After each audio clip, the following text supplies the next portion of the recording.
Hello everyone, and welcome to the Narcissistic Abuse Recovery Care Network. I'm Dean, the host of the N.A.R.C.N Network and channel, and also the host of the Unmasking the Narcissist channel. Today I'd like to present to you guys episode 136 on the N.A.R.C.N Network, and episode 136 is entitled The Narcissists Real One. So, what are we talking about when we refer to the real one that the narcissist is dealing with? Well, essentially what we're dealing with here is we're talking about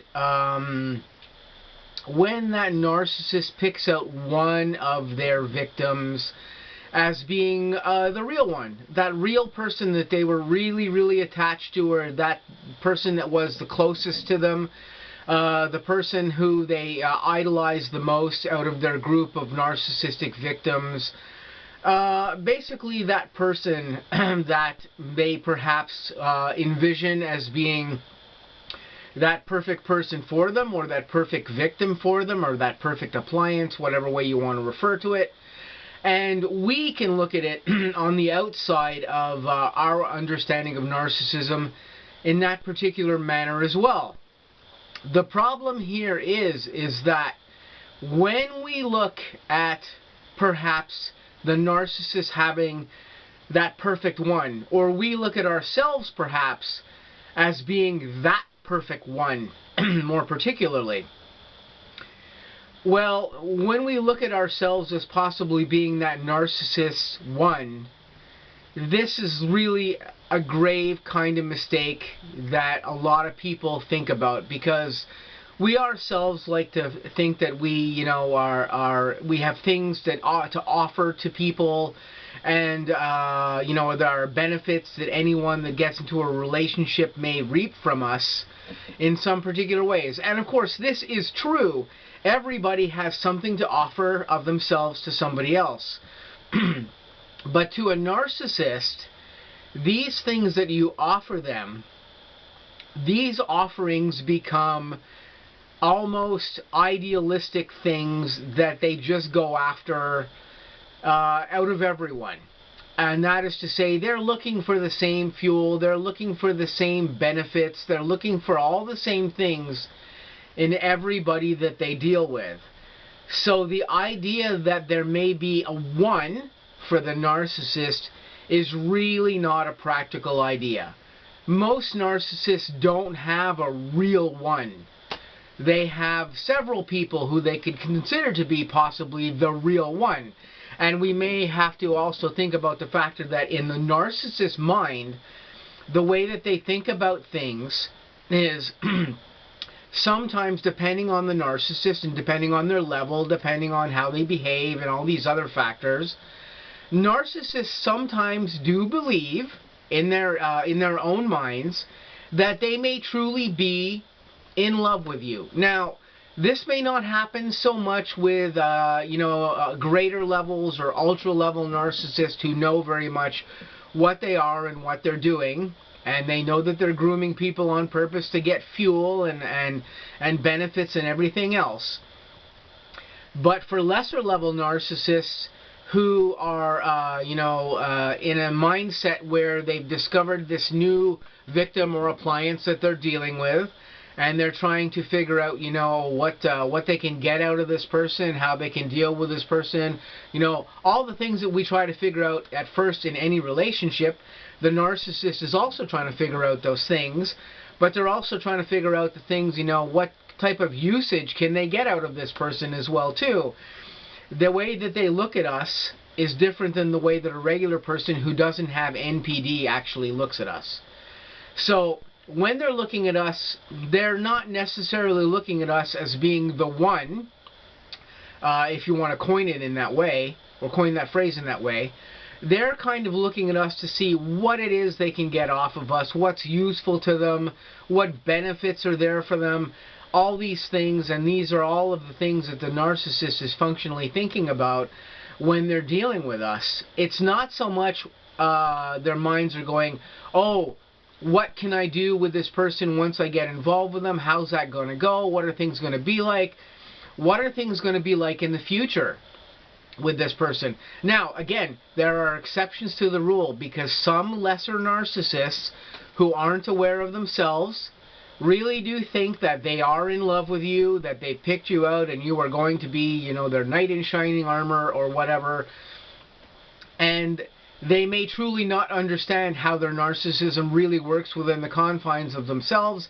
They may just, you know, go on up and down fluctuations with people where they value them and devalue them and put them into golden periods and put them through love bombing periods, and then they devalue them, and they may have no idea, being a narcissist, that that's what they're really doing, or that they are even a narcissist. This is the fact that we have to deal with, is that some narcissists don't even realize what they're doing. They have no idea. This is one instance where I don't agree with all of the specialists out on the internet, because many of them, many experts, narcissistic experts out there say narcissists are always aware of what they're doing. I don't believe that this is the case, because there are some other narcissistic experts who are narcissists themselves, and high-level ones, and I follow these individuals' information as well as the scientific information that I learn about on a daily basis. And I myself do not believe that all narcissists know exactly what they are doing with all victims. I believe that some of them are not aware that they are narcissists. Their narcissism may not allow them to even be aware that they are a narcissist, and they will not readily come out and admit to being a narcissist because they don't think that they are one. But they may truly indeed be a narcissist and just not be aware. Now, that being said, back on the topic of the real one here. Sometimes a narcissist may think they're falling in love with you, and all the positive things are happening in that relationship. But eventually you will get to the point with that narcissist where that narcissist, because of the way their brain functions, they will put you back in a devaluation scenario and try to work you out of their presence in some particular way.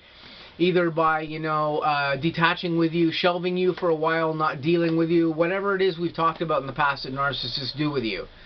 So the idea that the narcissists have the one person who is that magical one person is just, it's not realistic to think of it in these particular terms. That is not to say that a narcissist may not have one particular victim or person that they've dealt with that was literally the cream of the crop for them, and that they would not want to keep that victim around because they are so good and provide so well for the narcissist's needs. This does happen with narcissists, although it doesn't happen as often as we may think, because narcissists can find the fuel and attention that they need from many different individuals, and if you are not giving them that attention in the proper way, as we know, they're going to put you in a devaluation, and they're going to go on to the next person eventually and try to get that fuel off of them. But it is possible the narcissist might have this one particular person that is the epitome of what they want. But again, that person again isn't necessarily the one. That is just the person that provides the best fuel at that particular time. It's not a magical elemental person that may be in their life that they envision as being just the person that they will settle down with and that everything will go beautifully with, and life will be a fairy tale or whatever, like we look at normal relationships, or sometimes like we look at individuals that we're dealing with. This is not necessarily what the narcissist is doing with that person.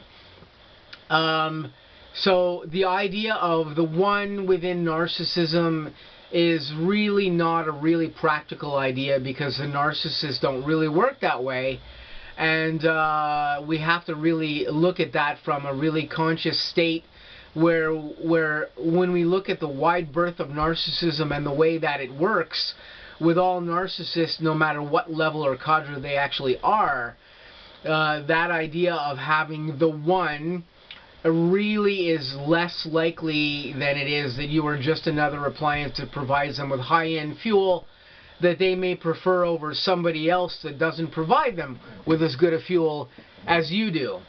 So this is just what I wanted to talk briefly about in episode 136, because us on the outside looking in, we can sometimes envision ourselves as being maybe that one that the narcissist is really after. But in reality, most of the time, 99% of the time, we're not that one. And we just have to realize this, and the sooner that we do, and the sooner that we understand how the narcissist is really working with us in the confines of their narcissism, the quicker we can break those things that bond us with the narcissist and get away from that narcissistic abuse that we may be enduring when we're dealing with a narcissist. So this has been episode 136. I just wanted to talk to you guys briefly about the topic of the one in the narcissist's life. I'm going to say to you guys, stay tuned for some other upcoming content on the N.A.R.C.N network and also on the Unmasking the Narcissist channel. I hope you guys have an awesome day, and I'll catch you soon with some new episodes.